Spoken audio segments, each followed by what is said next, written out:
नमस्कार दोस्तों।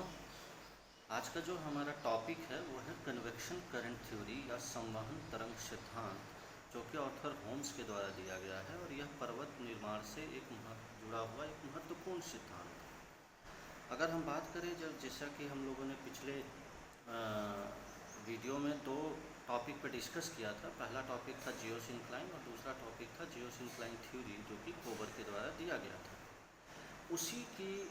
उसी क्रम में यह जो है होम्स ने अपने पर्वत निर्माण सिद्धांत को दिया है, जिसको हम लोग कन्वेक्शन करंट थ्योरी कहते हैं। कोबर ने बेसिकली क्या किया था कि जियोसिंक्लाइन की उत्पत्ति तो व्याख्या की थी, लेकिन व्याख्या नहीं की थी, लेकिन होम्स ने इसकी उत्पत्ति की व्याख्या करते हुए इसे और अधिक स्पष्ट किया और बताया कि जो है संवहन तरंग की उत्पत्ति कैसे होती है और उससे किस तरह से पर्वत निर्माण का कार्य होता है। दूसरी तरफ उलरिज और मॉर्गन ने भी, जब इन्होंने अपना कार्य 1928 और 29 में दिया होम्स ने, तो उलरिज और मॉर्गन का भी कहना था कि होम्स ने न सिर्फ पर्वत निर्माण संबंधी सिद्धांत के बारे में स्पष्ट किया है, बल्कि महाद्वीपीय विस्थापन को भी बहुत हद तक बताने की कोशिश की है। तो अकॉर्डिंग टू होम्स के अनुसार जो हॉरिजॉन्टल कन्वेक्शन करंट होता है, यानी कि दो तरह के अगर करंट को हम बात करें कि एक करंट जो है वो वर्टिकल होता है, दूसरा हॉरिजॉन्टल होता है। होम्स ने बताया सिंपल तरीके से कि पृथ्वी को अगर हम दो भाग में बांटें, जैसा कि हम लोग पहले भी पृथ्वी की आंतरिक संरचना में देखे हैं कि पृथ्वी को हम स्वेस ने 3 टाइप में बांटा था, जिसको सियाल, सीमा और नीफे कहा जाता था, जबकि होम्स ने उसको क्रस्ट और सबस्ट्रेटम में बांटा है।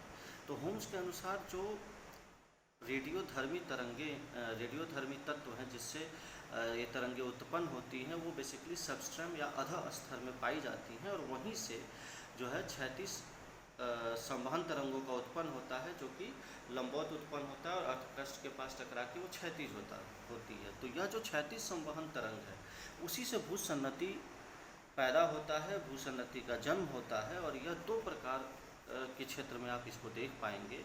एक वैसा क्षेत्र जहाँ पे अपोजिट डायरेक्शन में जो है वो संवहन तरंग चलती है, विपरीत दिशा में चलती है, वहाँ पर क्या होता है कि भूखंड दूर फैलते हैं, जिसको हम डाइवर्जिंग एरिया के नाम से जानते हैं। दूसरा वैसा रीजन जहाँ पे कॉम्प्रेशन होता है, यानी कि संवहन तरंगे एक दूसरे के सामने से चलती हैं, परस्पर सामने चलती हैं, तो वहाँ पे कन्वर्जिंग एरिया होता है, संकुचन होता है। तो कहने का मतलब कि एक तरफ जो है वो भूखंड का फैलाव होता है, जबकि दूसरी तरफ भूखंड पास आते हैं। ये आपको नेक्स्ट फिगर से स्पष्ट हो जाएगा कि ये कन्वेक्शन करंट कैसा होगा। कि जैसे अगर हम सिंपल वे में देखें तो जो नीचे का रीजन है, जो येलो और जहाँ पे आपको कन्वेक्शन सेल दिख रहा है, यहीं से आपकी रेडियोधर्मी तत्वों से कन्वेक्शन करंट की उत्पन्न होती है और ऊपर का जो पार्ट है वहाँ पे वो टकरा के क्षैतिज हो जाती है।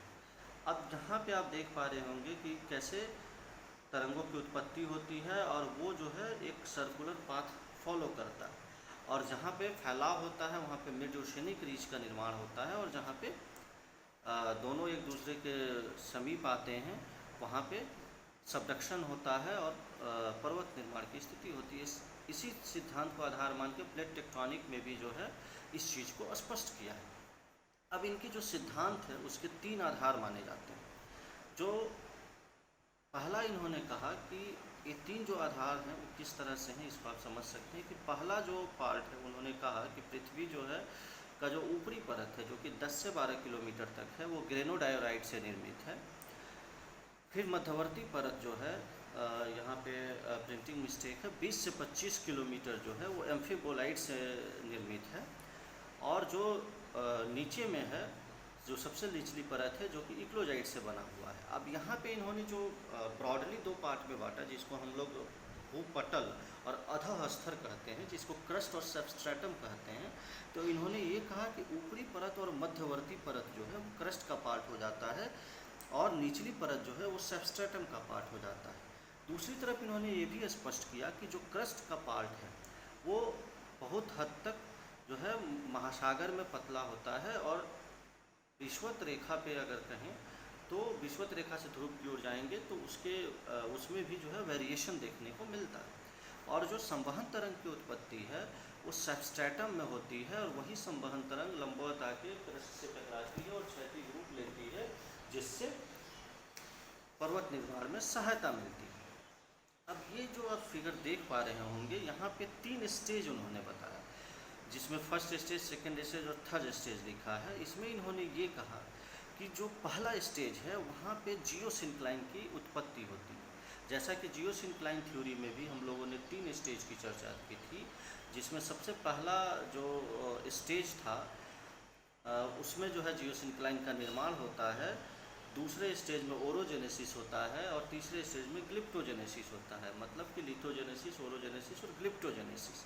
उसी तरह से इन्होंने फर्स्ट स्टेज में कहा कि जब नीचे की जो रेडियोधर्मी पदार्थ है वो बहुत ही गर्म होती हैं, और उससे क्या होता है कि जब वहाँ से तरंगे उठती हैं तो ऊपर जाके ठंडा होके वेरी कोल्ड, कोल्ड, हॉट, ये सब आप लिखा हुआ है, आप देख पा रहे होंगे। उसके बाद वो उनका फैलाव होता है।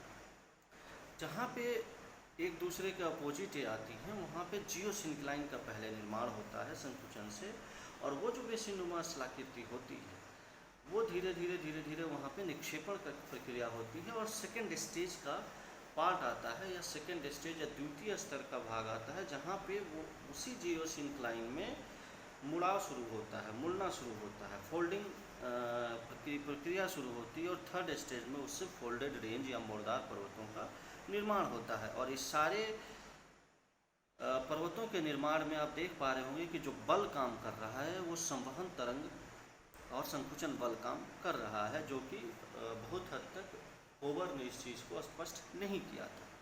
तो बेसिकली ये जो इनकी थ्योरी है होम्स की, वो ना सिर्फ आपको पर्वत निर्माण के सिद्धांत को स्पष्ट करती है, बल्कि तीनों स्टेज में इसके अलावे ये जो है आपके महाद्वीपीय विस्थापन को भी स्पष्ट करती है, और प्लेट टेक्टोनिक सिद्धांत का भी आधार बनता है। हालांकि कई विद्वानों ने इसकी भी आलोचना की है, और उसका मुख्य आधार यही रहा है कि संवहन तरंग और बाकी जो उसका ओरिजिन है उस पर कई लोगों ने सवाल खड़े किए हैं। लेकिन ओवरऑल अगर देखा जाए तो ये थ्योरी पर्वत निर्माण में एक काफ़ी वैज्ञानिक विश्लेषण प्रस्तुत करता है, जो बाद के काल में जो है बहुत हद तक प्लेट टेक्टोनिक सिद्धांत, जो कि अभी सबसे मान्य प्राप्त सिद्धांत है, उसका आधार बनता है। बहुत बहुत शुक्रिया, धन्यवाद।